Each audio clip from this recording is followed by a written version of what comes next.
Good morning, dear students of class 8. Welcome to the English online class. Today we are going to further continue with the lesson How the Camel Got His Hump Part 2. So we are taking up the text of this lesson. We had already done a video based on the overview of this lesson. So the lesson begins like this. This is by the famous writer Rudyard Kipling.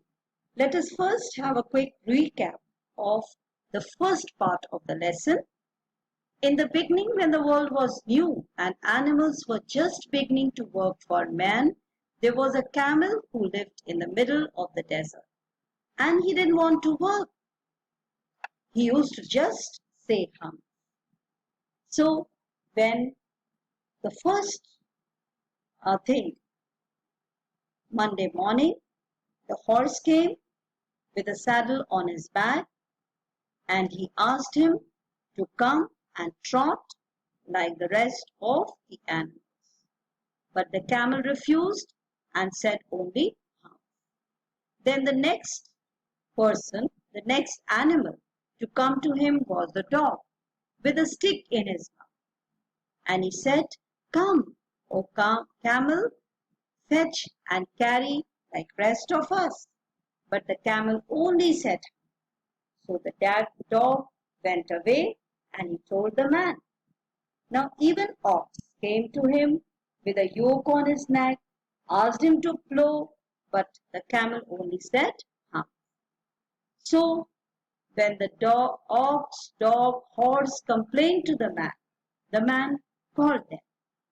And then he said, "I'm very sorry for you, but the camel is not working, so now you are going to work double so that you can make up for the camels who is not working at all." Now these three animals, they were very angry and they held a meeting at the edge of the desert. So the camel was also there listening, laughing and only saying hump. Then there happened to pass by a jinn who was the controller of the entire forest. And when they complained to the jinn said, "Fine, I am going to see to this. You just wait a minute." Now the jinn remonstrated with the camel who said hump. We are taking up part 2. The camel's beautiful back suddenly grew a lump, which was the camel's hump. The jinn assured the camel his hump would always be a help, not a hindrance. So this is what we are going to read in part 2. These are the brief points. So let us continue further, part 2. The jinn rolled himself up in the dust cloak. The cloak, the cloth, the covering that the jinn was wearing was of dust. And he took a walk across the desert, found the camel looking at his own reflection in a pool of water. So the camel was there and he was looking at his own reflection in the pool of water, thinking himself to be very beautiful. "My friend," said Jinn, "what's this? I hear of your doing no work." So Jinn questioned the camel. He said, "I'm hearing that you are doing no work." The jinn sat down with his chin in his hand, while the camel looked at his own reflection in the pool of water. So he was admiring his beauty. "You have given the 3 extra work ever since Monday morning." He said, "You were given work since Monday morning and you have not done those work. So now these are the 3 days extra work on account of your idleness, because you were lazy. You did not want to work. So your work has piled up. 3 extra work because you did not work for 3 days," said the jinn. "So now you have to cover up." And he went on thinking with his chin in his hand. So the jinn was thinking. You can see in the picture. "Hump," said the camel.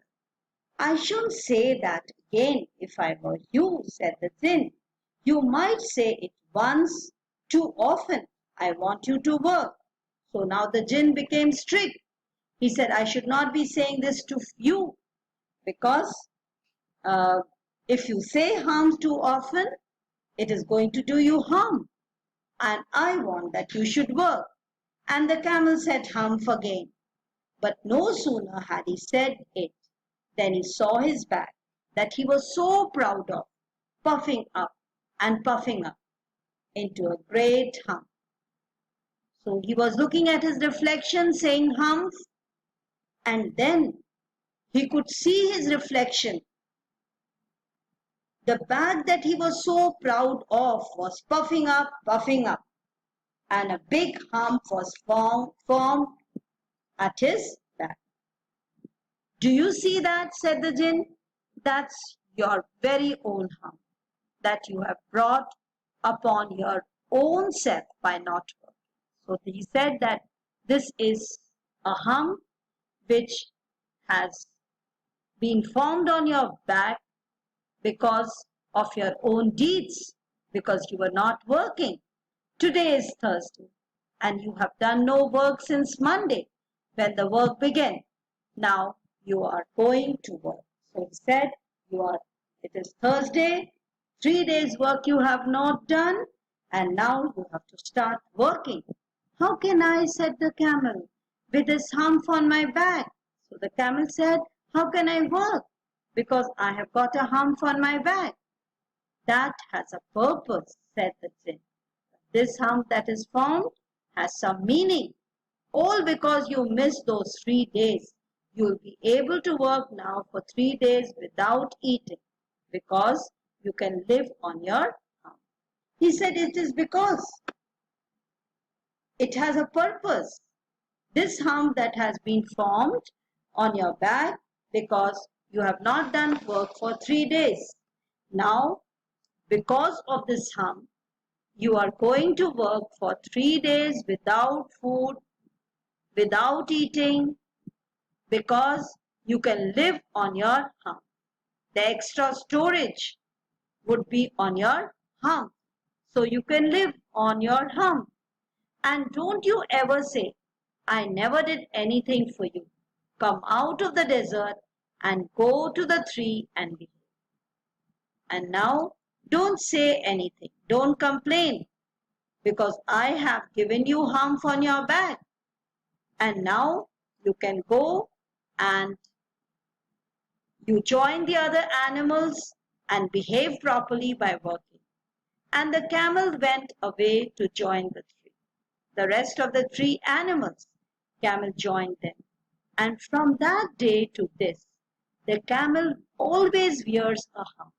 We call it hump. Now it is not called hump, it is called hump. Not to hurt his feelings. Means otherwise the camel would think it as a punishment. So, to respect his feelings, instead of hump, by making fun of him for not working, and that is why he has got a hump on his back, now we use a very respectable word called hump. But he has never yet caught up with the 3 days that he missed at the beginning of the world, and he has never yet learned how to behave. So the camel, because he neglected, he did not work for those 3 days, which were when the world began, and that is why he is never able to make up. And at the same time, he has never learned to behave. So children, the story has a message. And the message is that we should not be postponing our work for the other day. Because the work will pile up. And then we will all have to suffer like the camel. So whatever work is allotted to you, try to do it on that very day. Don't let the work pile up. Otherwise, just like the camel was stressed up and he had to work every day, all the time, to make up for those 3 days when he did not work. So children, the story has a message, and the message is that whatever work you are given, try to finish it on that particular day. So we stop here, and after listening to the lesson, you just write down the points in your copies along with your doubts, any questions that you have. So we'll discuss this in the Google Meet class. Thank you. Have a nice day and take care.